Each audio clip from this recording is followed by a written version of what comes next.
Thiruvathira special കൂവ പായസമാണ് ഇന്ന് നമ്മൾ കാണാൻ വേണ്ടി പോകുന്നത്. ഞാനിപ്പോൾ ഒരു ബൗൾ എടുത്തിട്ടുണ്ട്. അതിലേക്ക് 1/2 കപ്പ് കൂവപ്പൊടി ചേർത്ത് കൊടുത്തു.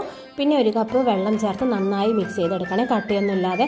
പിന്നെ വേറൊരു പാത്രം എടുത്ത് അതിലേക്ക് 3 ആണി ശർക്കര ചേർത്ത് കൊടുത്തിട്ടുണ്ട്. അതിലേക്ക് 1 കപ്പ് വെള്ളം ചേർത്ത് കൊടുത്ത് നന്നായി ഉരുക്കിയെടുക്കാം. 1/2 കപ്പ് കൂവപ്പൊടിക്ക് ഈ ഒരു ശർക്കര കറക്റ്റ് ആയിരിക്കും കേട്ടോ. അപ്പോൾ അതൊന്ന് ഉരുകിയതിന് ശേഷം അരിച്ചെടുക്കാം. നമുക്ക് മിക്സ് ചെയ്ത് വെച്ച ആ ഒരു കൂവപ്പൊടി ഒരു പാത്രത്തിലേക്ക് ചേർത്ത് കൊടുക്കണം. പിന്നെ വേണ്ടത് അതിലേക്ക് 2 കപ്പ് വെള്ളം കൂടി ചേർത്ത് അരിച്ച് വെച്ച ശർക്കര പാനി കൂടി അതിലേക്ക് ചേർത്ത് കൊടുക്കണേ. ഇനി നമുക്ക് ഫ്ലെയിം ഓൺ ആക്കി കൈവിടാതെ ഇളക്കി കൊടുക്കണം. ഒരു 5 മിനിറ്റൊക്കെ കൊണ്ട് ഈ ഒരു കൂവപ്പൊടി നമുക്ക് കുക്കായി കിട്ടും കേട്ടോ.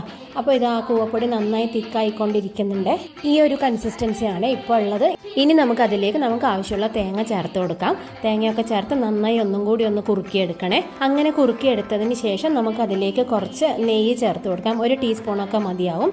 അങ്ങനെ തിരുവാതിരയ്ക്ക് വിശേഷമായിട്ടുള്ള കൂവ പായസം ഇത് അവിടെ റെഡി ആയിട്ടുണ്ട്. അപ്പോൾ എല്ലാവരും എന്തായാലും ഒന്ന് ട്രൈ ചെയ്ത്